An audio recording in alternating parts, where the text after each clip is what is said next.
Hey guys, Tim Trich here with TNE.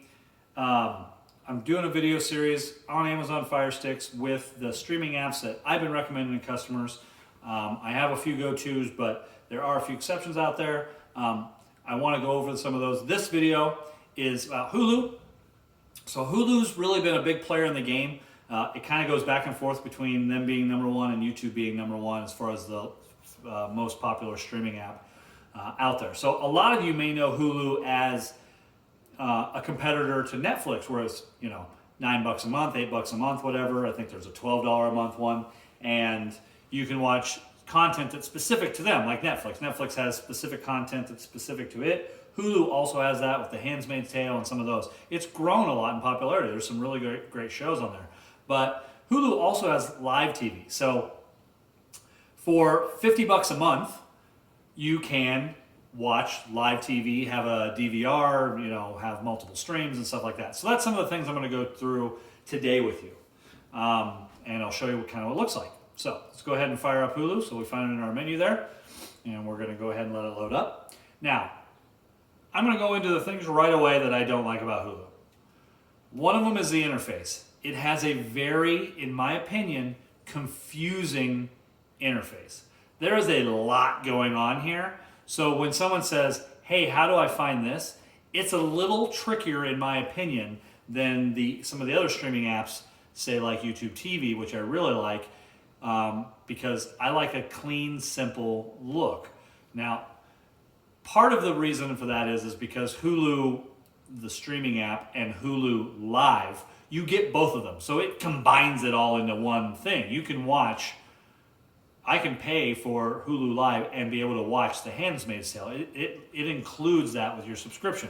I actually really like that. If you're already a Hulu fan and have the app, but would like to cut the cord, Hulu might be a great option for you. One, you're kind of used to how it looks anyway, and two, they're going to lump that in so that you don't even really have to pay any extra to continue to be able to watch the Hulu content. So, with that being said, let's try and get through this deal here. So, right away, it drops me into Hulu Picks. So here's just things that Hulu wants me to watch, and I can click on any of them to watch them. Now, if I go to live now, these are all live. Now, there's no guide here.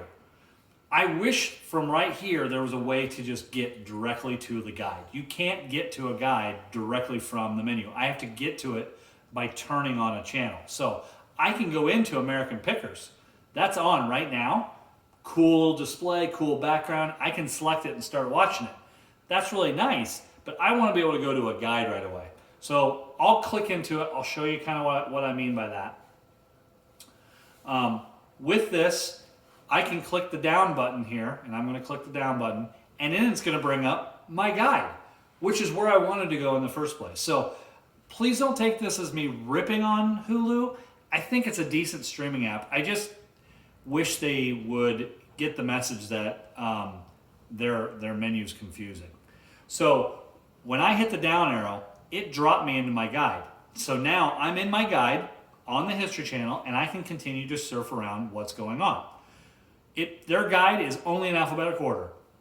You have no other choice. So here's H, G. So to go up and get to those, I have to go, it's all in alphabetical. Now, I can arrow over here and switch between my recent channels. That's kind of cool. So, here, if they're channels that you watch a lot, they'll probably show up in your recent. That's kind of nice. I do like the recent channels. Very similar to the YouTube TV, whereas if you're toggling between games, you could toggle between games here too. Fairly simple. Then you can come down. Here's a cluster of the sports channels. Here's a cluster of the news channels, which is great. But the only reason Channel 7's on there is because Newswatch 7 is on right now. I think when Jimmy Kimmel comes on, it turns that off. So this is just all the news that's on right now, and I can scroll through that and find maybe something I'm looking for. So, and even then, there's Pretty Woman. Yeah. So again, it's just kind of goofy. It's interesting.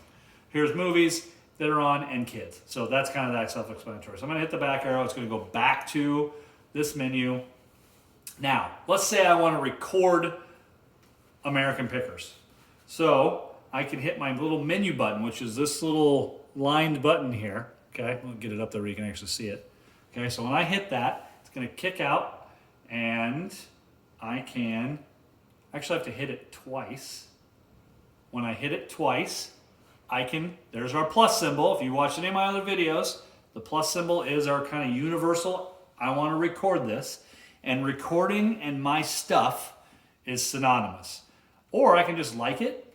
I can watch it live. I can resume my episode. I can do a couple. Here's some other episodes I can watch. I mean, they give you access to things, but it's just interesting. So if I hit record, which I will, there, I've recorded. Now it says American Pickers have been added to my stuff. New episodes will be on there until DVR space is needed. By default, with Hulu, you get 50 hours of DVR. Okay, that's not very much. So most people opt to pay for extra. They do have another tier that you can do. So Hulu specs are 2 live streams, meaning you can have 2 devices streaming live TV at the same time with a 50 hours of DVR, and that's what you get for $44.95. Okay, that's what the normal price is, which, by the way, that's actually going up. I heard in December it's supposed to go up to like $10. So I think it's going to go up to like $55. So that's what comes. But 2 streams is not very many, especially if you have kids in the house or multiple people in the household. 2 streams can get used up pretty quick. And then also the DVR 50 hours really isn't much at all. So they have tiers. You can actually upgrade to 200 hours, which is a huge upgrade. That costs like $10 a month. Or you can pay $10 a month and get unlimited streams. And unlimited streams means unlimited in your home. I actually really like that option. I think that is a fantastic method. I wish other streaming apps would do it, saying if you're in your home, you can pay extra money and you can stream on as many screens as you want. That's fantastic. In addition to the unlimited in your home, they'll also let you stream on 3 mobile devices outside your home. So really, really cool. Great deal for, I think it's $15 a month extra. So, but you can do both. If you do both, it's $20 a month. So you save $5 by doing both. So you pay an extra $20 a month to get extra screens and extra DVR. When you compare that to, say, YouTube TV, YouTube TV doesn't have the ability to add the extra screens. They only allow 3, but they have an unlimited DVR already. You can record as much as you want. So I don't know. To pay an extra $20 on top of what you're already paying, it seems like a lot. But again, not really here to criticize or whatever. So now I'm recording it. I can go into recording options, record it in the cloud. Yes, I can come down and do only new and reruns if I really love the show. So I do like that. The reason they do that is because you're limited on your DVR. So they're saying, do you only want new ones or do you want everything? It's your space. You can use it how you want to. So that's why they do that. It is what it is. So up here, I'm going all the way up to the top. There's another row of buttons up here that allow me to search. They allow me to browse. So I can browse my networks. I can browse TV shows. I can browse Hulu Originals. Those are the shows I was telling you about that come with Hulu. If we go in here, there's The Handmaid's Tale, Castle Rock, Dollface. All these are specific to Hulu. I've heard there's a lot of really good stuff. I know my wife watches Handmaid's Tale. She really, really likes it. So they have some good stuff. This is also how you get to my stuff, so we can go into there. Here's some things that I've recorded, just so we had it in there. There's American Pickers that we just added. Here's Pawn Stars, The Rookie, The Good Doctor, and New Amsterdam. So those are just some shows. You can also follow teams. So I follow Nebraska.